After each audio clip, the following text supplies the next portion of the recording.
Hello दोस्तों, मैं हूं डॉक्टर पवन गुलाने और आज के इस वीडियो में मैं आपको बताने जा रहा हूं ऑफिस हिस्ट्रोस्कोपी के बारे में, उसके एडवांटेजेस, डिसएडवांटेजेस और कौन कौन से पेशेंट्स को इस ऑपरेशन में अपन ऑफिस हिस्ट्रोस्कोपी को सबमिट कर सकते हैं। सबसे पहले मैं आपको बताना चाहूँगा कि ऑफिस हिस्ट्रोस्कोपी होती क्या है। जैसे इस नाम बताता है कि यह प्रोसीजर ऑफिस में भी परफॉर्म की जा सकती है, मतलब डॉक्टर के चेंबर में भी परफॉर्म की जा सकती है, जिसमें किसी भी तरह का एनेस्थीसिया की जरूरत नहीं होती है। अभी ऑफिस हिस्ट्रोस्कोपी जो प्रोसीजर होती है ये की कैसे जाती है, तो आप अगर ये इमेज देख रहे होंगे तो यहाँ पे एक स्टील का इंस्ट्रूमेंट है जिसको हिस्ट्रोस्कोप कहा जाता है।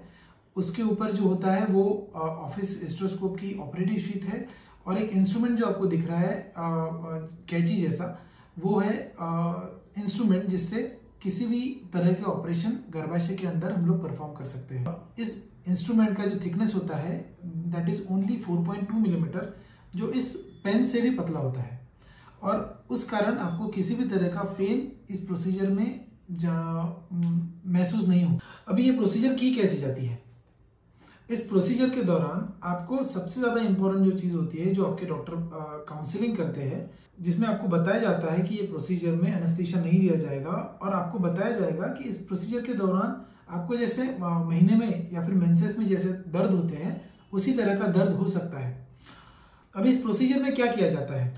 इस प्रोसीजर में अगर आप इस इमेज को देख रहे होंगे तो ये एक हिस्ट्रोस्कोप कैमरा को अटैच किया जाता है और एक लाइट सोर्स को अटैच हो जाता है और एक जो तीसरा चैनल आपको देख रहे होंगे जो ओपन है, उसमें से हम लोग पानी अंदर छोड़ते हैं। यह हिस्ट्रोस्कोप वजाना से अंदर जाता है और वहां से गर्भाशय के मुंह के अंदर से गर्भाशय की सतह के अंदर पहुंच जाता है और बहुत अच्छी तरह से माइक्रोस्कोपिकली तरीके से हम लोग गर्भाशय की सतह को इस ऑपरेशन के दौरान देख सकते हैं। अभी हम जानेंगे कि इस ऑपरेशन में पेशेंट को किस तरह के फायदे हो सकते हैं। अभी हम लोगों ने आपको दिखाया कि इंस्ट्रूमेंट इतना महीन होता है कि इसमें कोई पेन नहीं होता है, इसके लिए कोई एनेस्थीसिया देने की जरूरत नहीं पड़ती है। इसकी वजह से कोई भी प्री ऑपरेटिव ब्लड टेस्ट करने की इस ऑपरेशन के पहले कोई जरूरत नहीं पड़ती है। अभी हम लोग जब एनेस्थीसिया नहीं देते हैं पेशेंट को, तो इसका मतलब जो एनेस्थीसिया की वजह से होने वाले कॉम्प्लिकेशन जैसे सिडेशन हो गया, जैसे आपको उल्टी महसूस होना ऑपरेशन के बाद, या फिर पूरे दिन भर आपको हेवी इरिटेट्स रहना, ये सारी चीजें अवॉइड की जा सकती है। ऑपरेशन के बाद पेशेंट जैसे चल के ऑपरेशन या फिर ऑफिस में आता है वैसे ही चल के वो ऑपरेशन के बाद बाहर निकल सकता है। पेशेंट की आधे घंटे के अंदर डिस्चार्ज हो सकता है और सेम डे पेशेंट आपका वर्क रिज्यूम कर सकता है। ये सारे बहुत सारे फायदे इस ऑपरेशन के दौरान हो सकते हैं। कौन से पेशेंट्स को ये ऑपरेशन हम लोग एडवाइस कर सकते हैं। यह ऑपरेशन हम लोग उन पेशेंट को एडवाइस कर सकते हैं जिनका कॉपर टी पीछे छूट गया है और जिसका धागा नहीं दिख रहा है। तो जब कॉपर टी निकालना बहुत डिफिकल्ट हो जाता है तो ऐसे पेशेंट में कॉपर टी निकालने के लिए ये ऑपरेशन कर सकते हैं। किसी पेशेंट को अगर गर्भाशय के अंदर कुछ दाना है जिसको पॉलिप भी बोला जाता है, वो पॉलिप निकालने के लिए ऑपरेशन हो सकता है।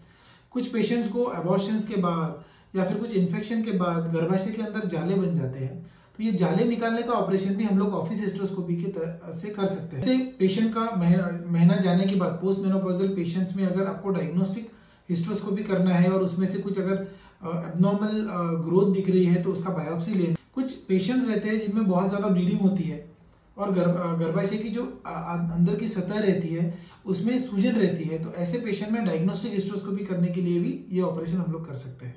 Thank you so much guys.